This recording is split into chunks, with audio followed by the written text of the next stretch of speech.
Silence. Do Scientologists believe that we all have different amounts of theta, soul quantity, and the more theta you have, the more successful you are? Do you believe that, or is it just a gimmick? Okay, theta as a spiritual quantity is measurable, apparently, in some way in Scientology. And the more theta you have, the more powerful, yes, you are supposed to be. In fact, there's a ratio. It's the theta Entheta ratio. Okay, so theta is your spiritual essence. Entheta is interbulated theta. It's like, it's more like matter, energy, space, and time. You know, it's interacted with matter, energy, space, and time and somehow got all messed up. See, the thing about theta that really bugs me is it's supposed to be this quantifiable, measurable thing, that yet it does not exist in the physical universe. It does not have any wavelength or location in space or time. It doesn't have any weight. It doesn't have anything. It's static. So how we talk about this in terms of quantity, it's a very weird thing to me. I've never been able to get my head around this since leaving Scientology as to how this actually makes sense.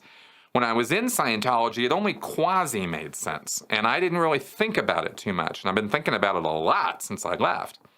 So now I see that it just doesn't really make any sense at all. There's a nothingness that's a somethingness that we can measure and quantify, and by having more of this nothingness, you're a better person than somebody who doesn't have as much of it. I mean, how's that make any sense, you know? Anyway, this is what Hubbard says, though. And he says that in auditing, all auditing of any kind, you are releasing Entheta and converting it into theta, converting it back into its native state. And eventually, through all the auditing you do in Scientology, you're supposed to convert all of the Entheta that you're carrying around with you back into theta. There's an idea in Scientology that there are big beings, those capitalized big beings, right?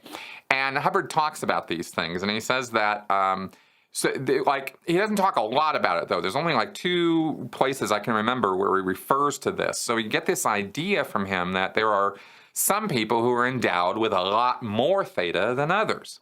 He also said that, too. He said theta endowment is variable from one person to another, but everybody would improve or be in a better circumstance if their Entheta was converted back into theta. So that's kind of a very fundamental theory of Scientology, or bedrock belief of Scientology. It's really also the thing that you have to take on faith in Scientology, because there is zero evidence. There is no proof of any kind that theta or thetans exist. You have to simply take it on faith, and then once you've accepted that reality, it's sort of like accepting Jesus into your heart. You view the entire world through this different lens now that you think Jesus has saved you, or that theta is a thing. I mean, both of these things are things you take on faith.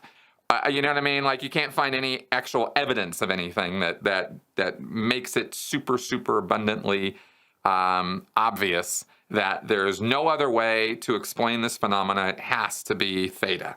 You know, that doesn't exist. So that's why I think it's very, very open to criticism and questioning. And there you go.